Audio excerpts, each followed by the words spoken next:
So I was supposed to do this video like a couple weeks ago, I just never really got around to it. We did throwback videos going back to MLB 17 as well as MLB 18, so naturally I had to do a video going back to 19 as well. And that's exactly what we're doing today in this video. This is a look at MLB 19, this is Diamond Dynasty. Off the rip, you're probably gonna notice it really doesn't look too different than MLB The Show 20's layout. Its UI, its menu, it's very similar. And that's not a bad thing at all. I'll get into that here shortly. There was a lot of pressure for MLB The Show 19. This was the game that came after 18, and 18 was not good at all. So people were really hoping that they could kind of get back on the right track.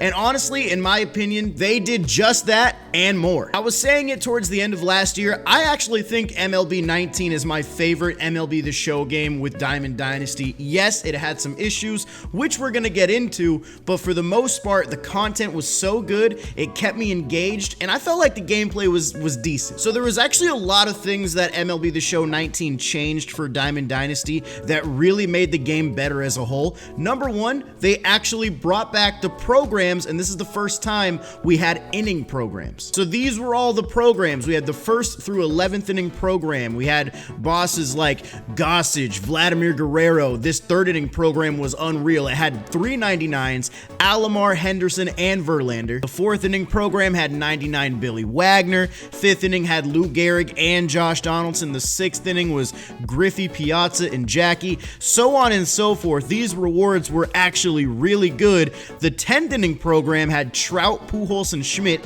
9th inning was actually all finest cards. And then once we got to the 11th inning, they didn't have any player exclusive items, but they did have 1,500 total stars, and there were a ton of packs and stuff in the program itself. Another really important addition in MLB The Show 19 was the debut of the XP reward path. This basically replaced the ticket counter from MLB The Show 18, and I actually think this was a lot better than the ticket counter. I think they did it better in 20 as well with the packs you got, plus the XP reward path, the prestige one. But this was definitely a great first step in the XP reward path. They had the 599 bosses. This time around, it was Frank Thomas, Brooks Robinson, Morgan, Gwynn, and Snyder. Now, they didn't have the prestige XP path because obviously prestige cards weren't in MLB The Show 19, but once again, this was another great way to add value to the game for people for just playing it. There were a lot of small additions in MLB The Show 19 as well that really helped the game out. This was the first year where you actually got your World Series reward as soon as you hit World Series. In 17 and 18, you would play ranked seasons, and if you hit World Series, you wouldn't get your World Series reward until the new season started. So you could get it the first day, and then you'd have to wait 30 days to get whichever reward you were going for. This was a huge addition because it actually gave you a very strong incentive to grind out World Series, because if you got him, you know, as soon as the season started or really early in the season, you could possibly sell that boss for a lot of stubs, so it added that value. So that was a really nice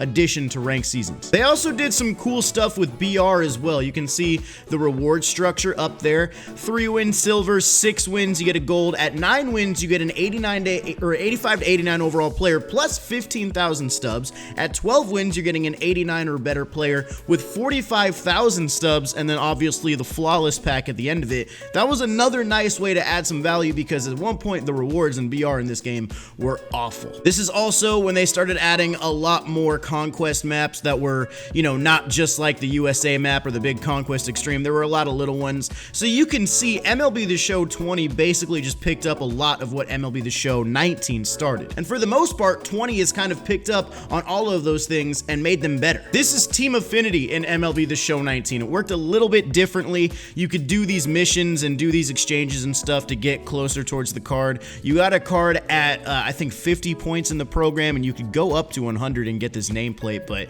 basically everybody stopped once you get to 50. And none of these cards were really like truly endgame type cards. They were good, some of them, but none of them were really like, oh, I absolutely 100% need to have this guy. Some of the best ones were that Zach Britton I just had over there on the Orioles. I think the Mets had an 89 Jose Reyes. This one was pretty good. This Jose Reyes was solid, so there were still some good cards in here, but nobody that would probably make your team by the end of the year. But it was nice to, you know, have a way to grind out these Team Affinity programs, basically reworked Team Epics and made them better. And I'm gonna keep coming back to this same point. They introduced it in this game, and 20 added more and benefited a lot from it. MLB The Show 19 did content very, very well. There was one piece of content though that really wasn't that good, and that's Player of the Month. The Player of the Month sets in MLB The Show 19 were not very good. Not because the card themselves were that bad, it was mainly just because it cost a lot of stubs to get some of these guys. I know these card arts aren't really loading in that well, but the way they do it in 20 is so much better because you just get a ton of different cards from playing the game and doing the moments and stuff. And there were moments, but the moments just got you a pack, and then you had to do the Tops Now ones as well, and it didn't work the same. You had to buy some cards, and you had to end up spending a lot of stubs, and a lot of these guys really weren't like all that great. Here's that Castellanos that's returned, the 95 overall. We've got, who is this one? The Yuli Gurriel. This one was pretty good, but I mean, none of these were really worth the price because you did have to end up spending a lot to get these guys anyway. So this was probably the biggest misstep as far as their content in MLB The Show 19, but not like by a ton because these cards were still usable. Just the means you had to go through to collect them was a little bit too much. Let's start taking a look at some of the players that were in this game. This was my end game team at the end of the year. One thing you'll notice is that it's pretty much signature cards almost everywhere except for Cody Bellinger and Pete Alonso right there. And that's because Signature Series was also introduced in MLB The Show 19, but they didn't do awards cards the same way. They didn't do prime cards. There was no face of the franchise. So the Signature was basically the new version of Immortals. They just actually executed it a lot better in MLB 19. Signature Willie Mays, best card in the game from day one to the end of the year. Here's Signature Griffey, amazing card. This Finest Cody Bellinger was just so good, man. I loved having this card in my outfield. We had Albert Pujols, we had Honus Wagner, one of my favorite cards in the game. Roberto Alomar was kind of my end game second baseman as soon as I got him. 99 Chipper. Taking a look at the rotation, 99 Clayton Kershaw was without a doubt the best pitcher in this entire game from day one all the way to the end of the year. He had a 2.17 ERA for me in 331 innings pitched. That is so good. Some of the better relievers in the game, we had 99 Wagner, Jansen, this 95 Chapman was pretty good. Gagne was pretty good. I actually really liked Andrew Miller this year. So, I mean, there were still a lot of good cards in this game. I've got 1,000,000 stubs, so let's open some packs. Let's open up some headliners. We'll buy like 2 or 3 of these bundles. I'll buy like a 20 bundle or something, and then maybe a finest pack. Let's have some fun. So we got 20 packs, we got a gold pack, a bunch of headliners. We got one of the signature choice packs as well as a finest elite pack. We'll open up the finest elite packs at the end because that has a chance for me to unlock Cody Bellinger. So I'm gonna try to save that good luck for the end. But let's see if I get anything, man.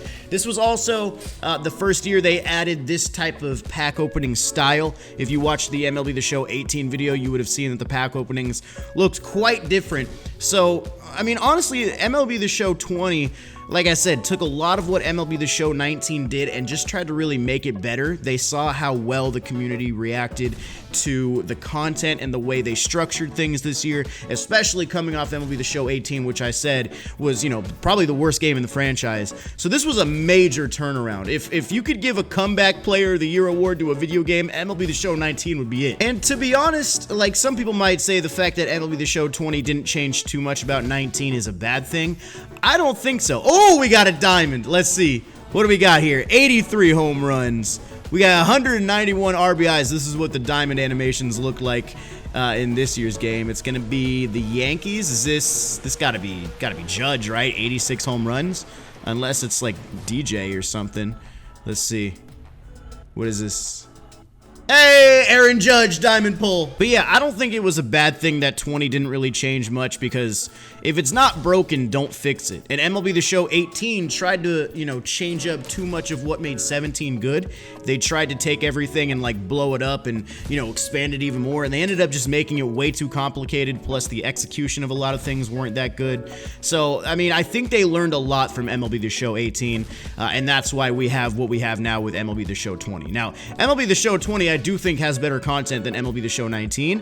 MLB The Show 20 was just able to benefit from all the good things that 19 did. So if you like MLB The Show 20, you got to give a ton of credit and a ton of respect to MLB The Show 19 because that's kind of the reason why we have what we have now. All right, let's see if we get anything good out of these headliner packs. We have quite a bit of them, I think. I think we have like what, 15 or something like that. Down in the comments, by the way, now that we've gone through the last 3 MLB The Show games, let me know which game of the franchise for Diamond Dynasty you think is your favorite. Do you think it's MLB The Show 20 because of the way they've done content? Do you go back to MLB The Show 15 or possibly even 16? I don't even know. Like, let me know what you guys think down in the comments. For me, at this point, as much as I can get frustrated at the game, I think with the way they've done content, MLB The Show 20 might have to be my new favorite game in the franchise, because even though I do get mad playing the game, every day I still look forward to getting on the game and recording content and trying out a new card, because there's always just so much content. So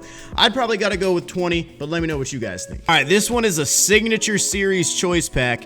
You have a 1 in 10 chance of getting the rare round, a 1 in 4 chance of getting the mid round, and you're guaranteed the base round. The base round is going to include, wow, they added a lot of cards in here. Mainly like this guy 88, this is a Rick Ankiel, I believe. Yeah, they had a Rick Ankiel two-way player, which was dope. But mainly like the lower tier cards, and then you start getting into the mid tier, you got some 99s in there, and then the high tier is friggin' phenomenal. So hopefully we get the rare tier. Come on, baby. Nope, we got the mid tier. All right, we got 3 finest packs now. We got a chance to get Cody Bellinger in this, as well as Bregman, Hader, Rendon, Arenado, and then I think these are the lower rounds. So there's actually a lot of cards that you could get from this pack. So let's see what we got. Come on, give me a rare round. I think this is the mid round.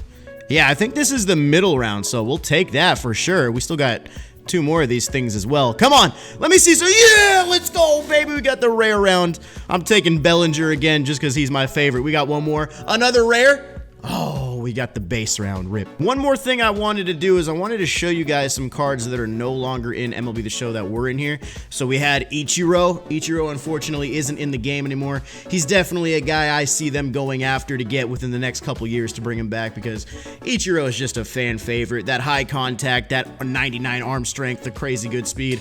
There's not much better you can get with Ichiro. And a finest Juan Soto. We should probably be getting one of these again. He's probably going to be the Nationals' finest card. Troy Tulowitzki, he's no longer in the game anymore too. He retired and he's now gone, but he does have 96 arm strength at short. This card was pretty sick, honestly. I'm sure there's a couple guys that I can't think of right now that were in 19 that aren't in 20. I actually have a whole video of guys that were leaving the game, and I did a full team build. That was a fun one, but yeah, I mean, this is kind of an idea of what you got with MLB The Show 20. So I think it's time for some gameplay, boys. I'm gonna go into this forever event because there are no team restrictions, and I can just build my team however I want, and I'll play a 3-inning game, and that'll be the video. Well, surprisingly, it didn't really take me very long to find a game. Taking on the Newark Bears. Who am I gonna have on the mound? Chris Sale versus AJ Burnett. We've got the God Squad. Of course, we had to throw Ichiro at the top of the lineup. All right, I'm ready to go. Man, why does it feel like the PCI is weird right now? Oh man, the speeds are a lot different too. I'm gonna have to get used to this. Woo! Look at that line drive from Ichiro. Top of the zone. Willie Mays at the plate. My God, dude. I'm so happy Willie Mays has finally made his way into MLB The Show 20. Been waiting for that guy to be there forever. Did I get it with Babe Ruth? Is that ball out of here? Is that a bomb? Hey, let's go. Oh, there's no replay button. God dang it. I will say, though, I think MLB The Show 19 was definitely, like, the peak of my skill level when it comes to MLB The Show games. I don't think I'm as good at 20 as I was at 19. I actually thought I was pretty good at this game. Maybe that's because some of the issues of the hitting engine benefited me a little bit, or, I mean, I don't really know what it is. I feel like I'm okay at 20. I just never really felt as good as I was at this game. I really felt like I was a pretty good player at this one. Oh my God. And that right there is the main issue of MLB The Show 19's gameplay. That was kind of the killer for a lot of people, the lineouts. That was without a doubt the biggest flaw of the hitting engine, and the biggest critique that players gave was the amount of lineouts you would be getting in this game, because the game definitely rewarded you in terms of exit velocities, but the ball just seemed to not get down very much in this game. If you were hitting home runs, obviously you were fine, and you would get your gap-to-gap line drives, but the amount of lineouts you would hit into in this game was just unreal. Ooh, that one actually is gonna fall. I didn't get a good go around third. Nope. Chris Sale can't get a hit. Well, we put up a lot of runs in the first inning. Pitching, still using analog. Feels pretty much the same. Analog was kind of similar to the way it is in MLB The Show 20. Even if you hit your spot, there's still a chance that the ball will just randomly hang at some point in the zone. So, I mean, as much as I would say they need to do work on the hitting engine for MLB The Show 21, I actually think they should focus a little bit more on pitching, because pitching right now is rough in MLB 20, especially with how many good hitters there are in the game just to begin with. Pitching in that game is rough. It's really hard to get a good pitching performance, even out of the best pitchers in the game, honestly. Let's try to get this low and in. 97! Striking him out again, 100%. Calling it. Yep, knew that was coming. He's too late on this stuff. Dude, why can't I hit with Babe Ruth like this in 20? I was so good with this card in this game. Oh, I suck. How did I miss that one, dude? Another thing about this game, what actually might go into me being better at the game, is this game actually didn't have Outlier. Outlier wasn't added until MLB The Show 20, and that was an absolute game changer, as you guys know. Trying to hit that 102 fastball, especially on the higher difficulties, can prove to be super challenging, especially from guys like Dibble, from guys like Crochet. Like, those dudes are really, really tough for me to hit. So the fact that I didn't have to worry about that in MLB The Show 19 maybe gave me a little bit more of an edge, or maybe made me a little bit better. That's one of the main reasons I can possibly give to that. Oh my God, Chris Sale is just filthy right now. I'm 100% going to another fastball. I'm going high and inside, 3 straight fastballs to strike him out. Good night. It's too easy. Chipper! Is that going to be caught? Welcome to MLB 19. No, I'm on top of it. And that will end the top of the third. Wow, we actually didn't score in the second or third inning. I better hope he doesn't put up any runs right here. I am actually going to go to the pen. Let's try somebody else. We got Josh Hader and Kenley in here. Let's go to Kenley. The 3-batter minimum was also not a factor because that hadn't been put in the rule books yet. That didn't go into effect until 2020. So you could just bring in guys for 1 batter. So the lefty specialist was actually very useful this year. Let's get him on the sinker inside. There we go. Got him jammed. That's going to get down. Nice hit, dude. Nice hit. Come on, don't let him get 3. Don't let him get 3. Get it into the third. 94 speed. He's probably there. Ah, wow, he got 3. There we go. That's another out. Go home, dude. You won't. I'm going to go ahead and just strike him out on the slider away. See ya! Well, there you guys go. There's a little taste of MLB The Show 19's gameplay. Yeah, I mean, there's not too much to show you guys other than that. I mean, that was pretty much the biggest thing. MLB The Show introduced moments this year. That was a big way. That was a big way they changed the grinding from MLB The Show 18. But like I've been saying, MLB The Show 19 basically set the table for MLB The Show 20. This game crawled so MLB The Show 20 could run. So down in the comments, let me know what your favorite MLB The Show Diamond Dynasty has been up to this point. I appreciate you guys watching. These videos are always fun, going back to the old games, seeing how things work, seeing how things have changed. It's always a good time, so hopefully you guys enjoyed. Hit that thumbs up button, make sure to subscribe to the channel if you're new, and I will see you guys in the next one. Peace.